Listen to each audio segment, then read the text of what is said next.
tukio la ufunguzi wa nyumba baitu min buyuti llahi azza wa jalla, nyumba miongoni mwa nyumba za Allah subhanahu wa ta'ala.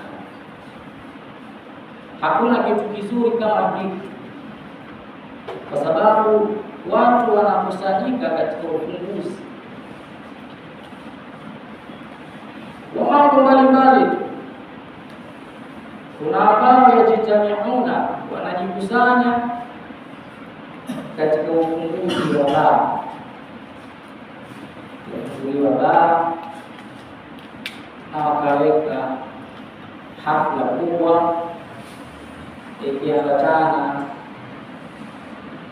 na vinywaji na ulaji, wakasherehekea. Lakini sherehe yao hiyo mbele ya Allah subhanahu wa ta'ala ni tafiha, haina maana yoyote, haina faida yoyote, haina kima chochote. Lakini sisi alhamdulillah, kwa taufiki ya Mwenyezi Mungu subhanahu wa ta'ala, Allah anatuwezesha leo hii tumekusanyika hapa kuja kufanya ufunguzi wa msikiti ambao utakuwa ni ukombozi kwa jamii inayoishi katika maeneo ya karibu, maeneo yote haya. Huu msikiti ni wao, hatubagui. Njoo fanya ibada, ili mradi ibada zako ziendane na sheria ma anzala Allah wa rasuluhu, ile aliyoteremsha Mwenyezi Mungu na Mtume wake. Hakatazi mtu msikiti ni wenu, watu wa maeneo haya, huu msikiti ni wenu. Mwatakiwa muusimamie kwa kuutunza, kulinda usafi wake, kulinda mtarakati zake, makusati yake, rangi yake,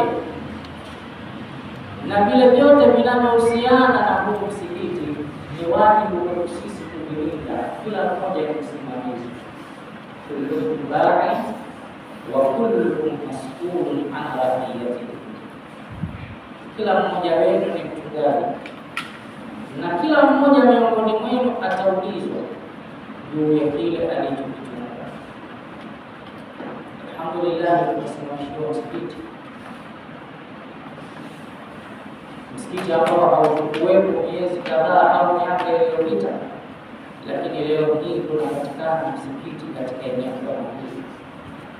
Tunaweza kufanya ibada zetu kwa utulivu, kwa uhuru. Tunaingia kutafanya ibada kumwabudu Allah subhanahu wa ta'ala. Ni jambo la kushukuriwa sana, lakini pia kuwashukuru alqaimina bihadha albina, wale waliosimamia ujenzi huu.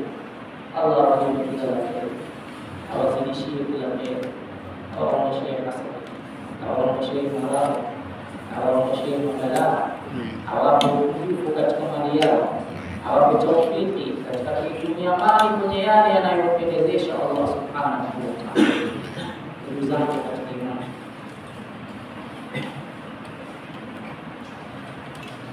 katika ufunguzi wetu huu wa msikiti utaambatana na baadhi ya mada zitakazotolewa mbele yenu. Kuna mada muhimu, kuna mada itakayozungumzia umuhimu wa msikiti, lakini kuna mada itakayozungumzia zakatul fitri wa alama tajib. Zakatul fitri na ni wajibu juu ya nani? Hizi ni mada kuu mbili ambazo zitatolewa katika kipindi hiki, na zote ni muhimu. Tuko katika ufunguzi wa msikiti na kufahamu umuhimu wa msikiti. tutaona mambo mbalimbali shehe mtoaji wa mada hiyo aliyotuandalia insha Allah taala. Lakini pia upande wa pili, mzungumzaji wa pili ni kuhusiana na masala ya zakatul fitr. Ndiyo kipindi chake, tunakaribia ukingoni mwa mwezi mtukufu wa Ramadhani. Katika ibada inayohitajika kwetu sisi iliyoko mbele yetu ni zakatul fitr. Kwa hiyo imeandaliwa mada maalum na yuko mzungumzaji wa mada hiyo ni naibul mudiri Ma'had al-Imam Shafi'i rahimahullah ta'ala, Sheikh Omar Sheikh. Hadha huwa al-mutakallim bi hadhihi al-mada. Huyo ndiye mzungumzaji wa mada hiyo. Ndugu zangu katika imani, kutokana na ufinyu wa wakati, sitaki nipanue mazungumzo. Kuna mengi ya kuzungumzwa.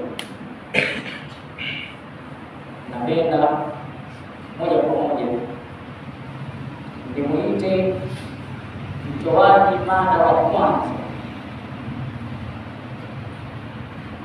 Sheikh Mudirul Ma'had al-Imam Shafi'i, Sheikh Ali Nasir hafidhahullah ta'ala, hadi atufikishie umuhimu wa misikiti. Kumekuwa na migogoro mingi sana katika masuala ya misikiti. Kuna watu wamekuwa ni maboraji wa misikiti.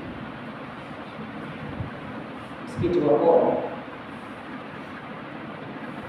kuna watu wamekuwa ni wavamiaji katika misikiti. Msikiti wavamiwa, umewekwa uongozi, mtu akaja akajipa yeye uongozi,